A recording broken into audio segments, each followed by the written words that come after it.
The bright morning sun reflected off the polished marble floors of the Adewale Empire headquarters, one of the most powerful companies in Lagos. Employees moved swiftly across the wide lobby, their footsteps echoing against the tall glass walls. Near the entrance, a young cleaner knelt quietly, mopping the spotless floor. Her name was Amara. Her brown skin glowed with sweat, her simple uniform a little faded, and her black hair tied neatly under a plain cap. Her eyes, soft but tired, watched as people walked past her like she didn't exist. The elevator doors opened with a soft chime. Out stepped Toby Adewale, the billionaire's only son. Tall, light brown skin, neatly trimmed haircut, expensive navy blue suit that screamed wealth. His wristwatch alone could feed a whole family for a year. He adjusted his shades as two of his friends followed behind, laughing loudly. They strutted through the lobby with arrogance, the kind only money could breed. When Toby's expensive shoes nearly stepped into Amira's bucket of water, he frowned sharply. "Can't you people do your dirty work somewhere else?" he snapped, his deep voice cutting through the air. Amara lowered her head quickly. "Sorry, sir. I was just finishing this section." One of his friends, Dare, chuckled mockingly. "Toby, I swear these cleaners don't have eyes. You see how she's blocking our way." Toby smirked. "Move aside next time before someone pays you to clean something else the street."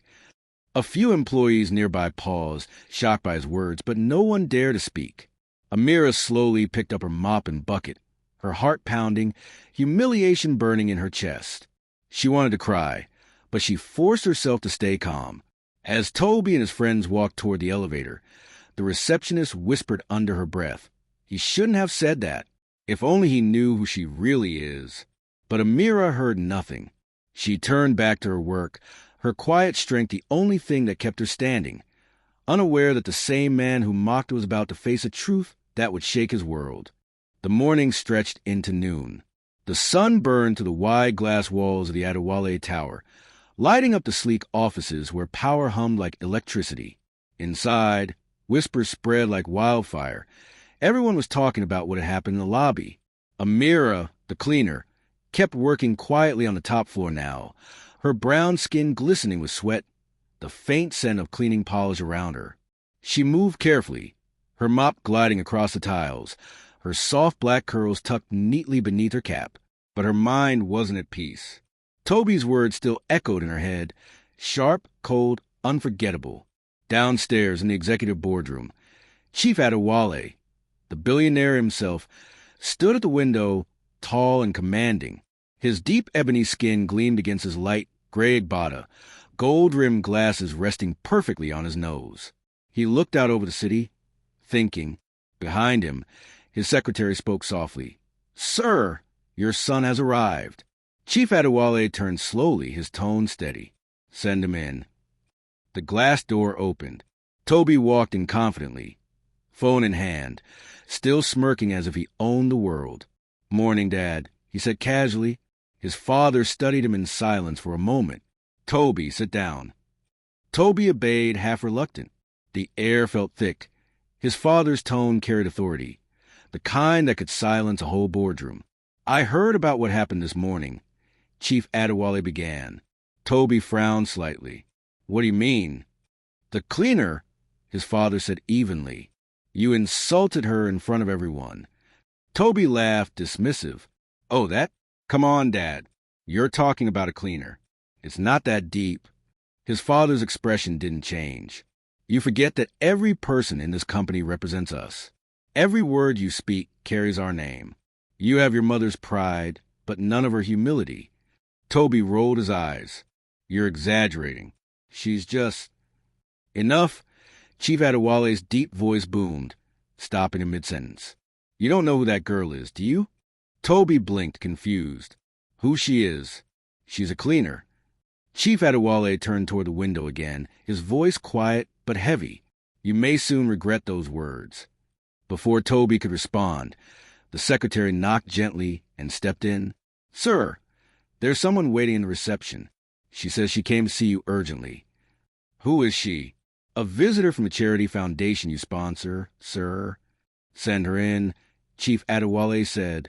The door opened again, and in walked Amara, now dressed differently. She wore a modest brown gown, her hair neatly tied back, her soft brown skin glowing in the afternoon light. The badge on her chest bore the logo of the Children's Hope Foundation, a charity owned by Chief Adewale himself. The moment Toby saw her, his smirk disappeared. His jaw tightened. It was the same girl, the one he mocked that morning. Chief Adewale turned toward her warmly. "My dear, you came. Please have a seat." "Thank you, sir," Amara said softly. Her voice steadied though her heart raced. Toby stared, speechless. His father noticed. "Toby," Chief Adewale said, "meet Amara, the project head of our charity's community program." Silence filled the room. Toby blinked, lost for words. Amara didn't look at him, just sat gracefully, her posture calm and confident. Chief Adewale continued. "This young woman was once one of the children our foundation helped. She finished school with top honors and came back to serve others. She's been undercover for weeks, assessing our building's maintenance staff for a training project." Toby's mouth opened, but no words came. He remembered his cruel words that morning, and shame burned through him like fire. Chief Adewale looked between them, his expression unreadable. "Now you understand, my son, respect is not measured by status. True wealth begins with humility." Amara finally turned toward Toby, her brown eyes calm but cutting deep. "It's okay," she said quietly. "Sometimes life humbles us to remind us of who we are." Her words landed like thunder, soft but unshakable. Toby lowered his head for the first time in years, realizing that the woman he insulted was far greater than he had ever imagined. The day had settled into a quiet hum inside the Adewale Towers. Meetings had ended. Offices had emptied, and only the soft sound of the evening rain tapped against the massive glass walls. In one corner of the building, Amara sat inside the staff lounge, flipping through files. Her brown skin glowed faintly under the warm lights, her neatly tied hair still damp from cleaning earlier. Her simple beige gown hugged her small frame with modest grace. Though she looked calm, her thoughts were heavy. She hadn't expected to be recognized so soon. The door opened gently. Toby stepped in. Gone was his usual air of arrogance. His designer jacket hung loosely on his shoulders, and his once confident eyes now carried something new gilt. He stood by the door for a while, unsure what to say. "Can I sit?" he asked quietly. Amara nodded without looking up. "It's your father's building," she said. Toby sat, rubbing his palms together. "Look, I didn't know who you were this morning. I was stupid." Amara looked up slowly, her eyes steady. "You didn't need to know who I was to treat me right." The words cut deep, but they were true. He couldn't argue. He leaned forward, elbows on his knees, his dark brown skin glistening with nervous sweat. "I know," he murmured. "I've been around wealth my whole life. I guess I forgot how to see people as people." Amara sighed, closing her file. "Maybe life's giving you a reminder." He smiled faintly, the first real smile he'd managed all day. "You sound like my father." "Your father understands what struggle feels like," she said softly. You're still learning." Silence hung between them, but it wasn't hostile anymore. The hum of the air conditioner and the rain outside filled the space between their words. Finally, Toby asked, "Why didn't you tell anyone who you really were?" Amara hesitated, her gaze dropping to her hands. "Because I wasn't here to prove anything. I came to see if people still value kindness, not title." Her voice trembled slightly, but her words were firm. Toby's brows furrowed. "You mean this was all a test?" She smiled faintly. "Something like that." Just then, the door opened again. Chief Adewale entered, his tall frame commanding the room even without speaking. His light gray Agbada swayed slightly as he stepped forward. "I see you two are finally talking," he said. Toby stood quickly, adjusting himself. "Dad, Chief Adewale raised a hand. "I don't need excuses, Toby. What I want is understanding." He turned to Amara. "My dear, I owe you an apology, too. You came here with a mission of compassion, and yet you faced disrespect under my roof. I take responsibility." Amara stood, surprised. "Sir, please, you don't need to apologize." He shook his head. "I do. Because you remind me of something I forgot long ago. That leadership begins with service. For a moment, no one spoke. The sound of thunder rolled faintly in the distance. Chief Adewale looked at his son, his tone now soft. Toby, I want you to shadow Amara for the next 2 weeks. Learn from her project. See what real work looks like and what real people live through. Toby froze. You want me to? Yes, his father interrupted. No office, no assistants. You'll report to her directly. Maybe humility will teach you what money could not. Amira's eyes widened slightly. Sir, I don't think. He smiled. You'll do fine. Sometimes, the teacher never realizes they've already been chosen. And with that, he turned and left. The room went quiet again, leaving Amara and Toby standing face to face. The rain outside grew louder, drumming softly against the glass. Amara finally broke the silence. Well, I guess you have a new boss. Toby chuckled nervously. Then I'll try not to get fired. For the first time, both of them laughed. It was small, but it was real, a fragile beginning to something that neither of them saw coming. The next few days brought a quiet storm of change within Adewale Towers. The billionaire's son, once untouchable, arrogant, and quick to mock, now wore a plain white shirt, dark trousers, and an ID badge labeled junior assistant. Whispers followed him everywhere. The staff who once bowed at his presence now struggled to hide their smiles. Some thought it was a joke. Others called it punishment. But to Amara, it was something more, a test of character. By sunrise, she was already in the lobby, clipboard in hand, her neatly pressed uniform spotless.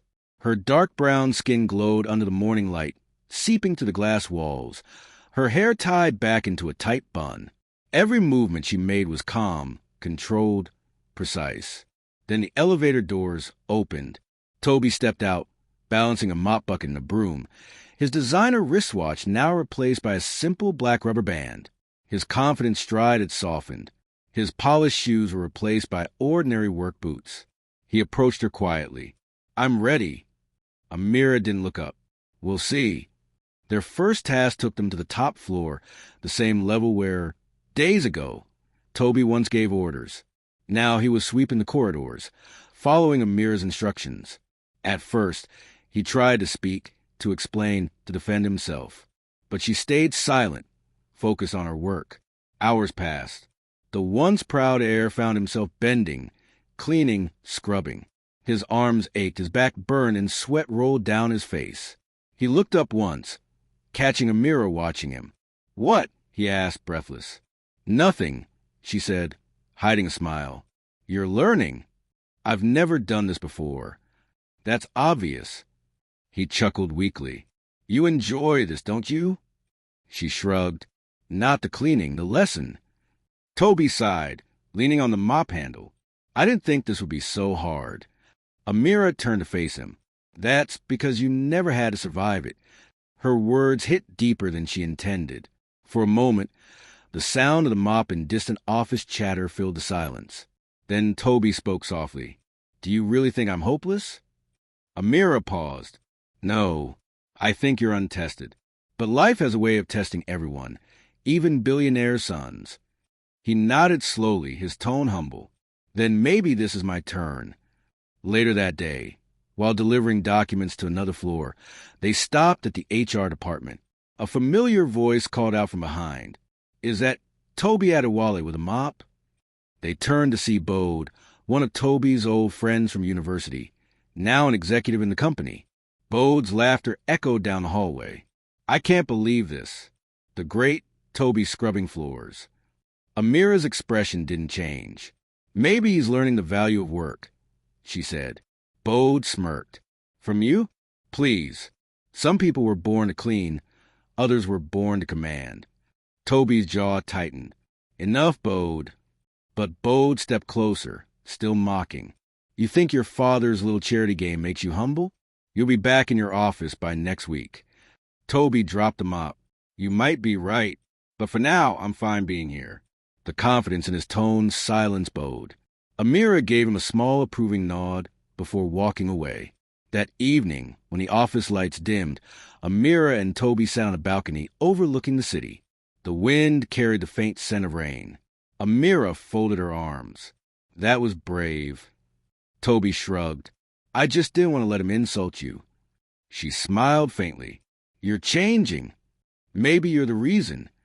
Amira turned away, hiding the sudden warmth in her chest. Don't get sentimental.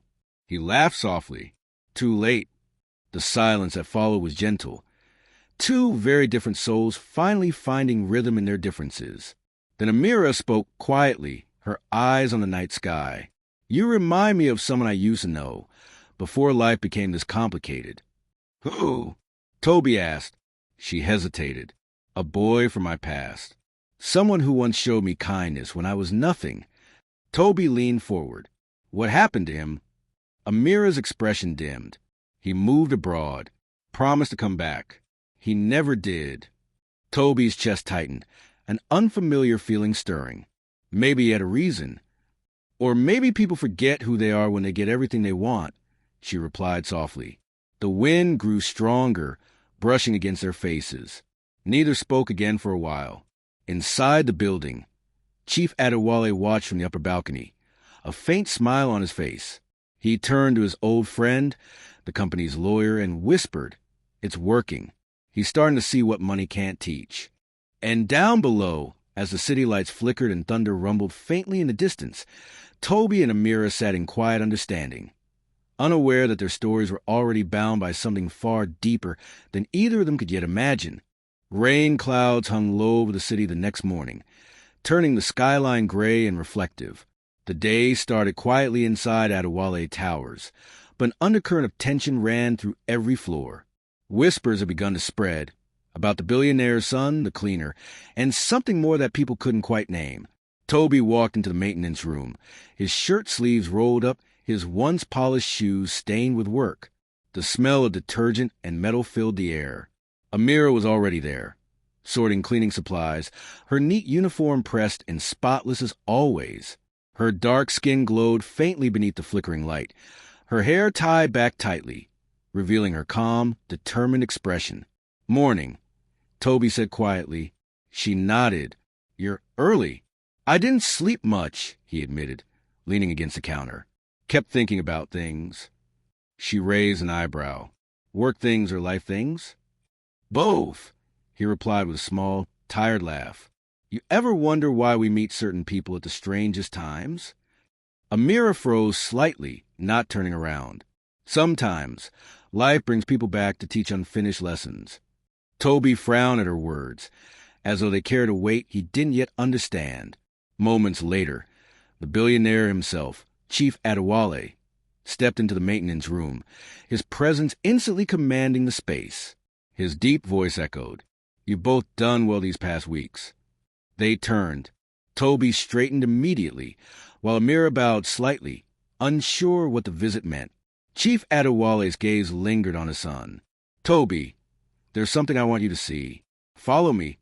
Without a word, they followed him up the elevator to the executive floor, a place Toby had not visited since his father's punishment began. The doors opened to reveal a spacious office filled with sunlight. On the wall hung a large portrait of a smiling young boy with his nanny, an old photo taken nearly 20 years ago. Toby's eyes widened. That's me. His father nodded. And that's the woman who raised you when your mother died. The woman you cried for when she left the village. Toby stared at the image, emotion building behind his calm facade. I remember her. Mama Esther. Chief Adewale looked toward Amira. Do you recognize her? Amira's breath caught. She stepped closer, staring at the woman in the photo. The same soft face, the same necklace, the same woman who used to sit under the mango tree, humming lullabies. That's my grandmother, she whispered. Toby turned sharply toward her. What? Tears welled in her eyes. My grandmother worked for your family. She raised you like her own until she got sick. We lost everything after she died. My parents struggled. I had to start working as a cleaner. When I finished school, the revelation hit Toby like lightning. His mind raced, memories colliding with reality. The kindness, the patience, the warmth he once received as a child, now reflected in the eyes of the woman standing before him. His voice cracked. So, all this time, you're the granddaughter of the woman who saved your life. Chief Adewale finished gently. Silence filled the office. Even the ticking of the wall clock seemed distant. Amira stepped back, wiping a tear. I didn't want you to know. I didn't want pity. I just wanted to earn a living. Toby stepped forward, shaking his head. No, Amira, you've given me something money couldn't. Perspective. Chief Adewale's eyes softened as he placed a hand on his son's shoulder. Now you see why pride blinds a man. Your grandmother's love raised you. Her granddaughter's humility reminded you who you are. Toby swallowed hard, his gaze fixed on Amira. I mocked you. I disrespected you. And you learned, she said simply. He nodded slowly. I did, more than I can explain. Chief Adewale turned to the window. Amira, I owe your family a debt of gratitude. Your grandmother gave her life to protect mine. It's time that loyalty is repaid. Amira looked up in shock. Sir, I want to sponsor your education, fully. Not just that, but I want you to join our company's welfare foundation. We need people with your strength and compassion. Amira covered her mouth, overwhelmed. Tears streamed down her face. Sir, I don't know what to say. Say yes, Chief Adewale said with a gentle smile. It's your turn to rise. Toby looked at her, voice low but sincere. You deserve it. She turned to him with teary eyes. So, do you for changing. A faint smile broke across his face. Maybe we helped each other. Outside, the rain finally stopped, and golden sunlight poured through the tall glass windows. The moment felt still, sacred, as if the universe itself had paused to witness forgiveness unfold. Chief Adewale clasped his hands behind his back. Let today mark a new beginning, not built on pride or wealth, but gratitude and humility. Amira bowed slightly, still trembling from emotion. Thank you, sir. Toby reached out and gently held her hand, their eyes meeting in silent understanding. Somewhere, deep in his heart, he could almost hear Mama Esther's soft humming again, the song of kindness that shaped his life. And as the light filled the room, both of them knew this was not just an ending, but the start of a new story. Days passed, and the story spread like wildfire across Lagos. What had begun as a cruel misunderstanding had now become a lesson whispered through offices, markets, and homes. At Adewale Towers, the entire staff gathered in the courtyard, engineers, receptionists, janitors, and even executives, all waiting in anticipation. Banners reading Staff Appreciation Day fluttered above the marble pillars. Cameras flashed as journalists crowded the gate. The billionaire stood at the center of the stage, tall and dignified, his dark brown skin glowing under the soft afternoon sun.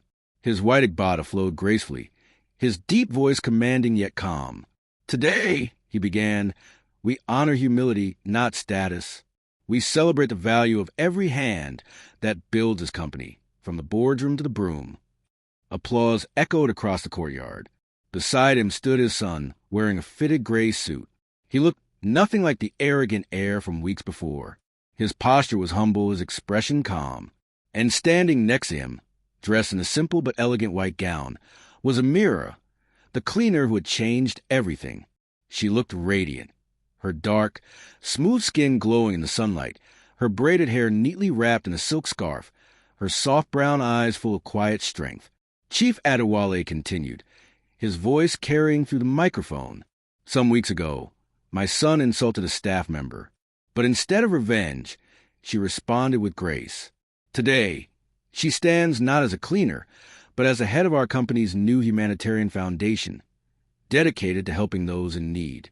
Gasps filled the air, followed by thunderous applause. Amira covered her mouth, tears of disbelief welling in her eyes. Toby turned to her and whispered, You've earned this. You made us all see what truly matters. She smiled softly. And you prove people can change. Chief Adewale raised a hand for silence. Let this story remind us that wealth is nothing without humility, and titles mean nothing without heart. The crowd clapped again, louder this time. Even the reporters lowered their cameras, visibly moved. Amira stepped forward to speak. Her voice trembled at first, then steadied. I never imagined standing here today. I came to this company to survive, not to be noticed. But I've learned that one act of kindness, one moment of forgiveness, can change everything.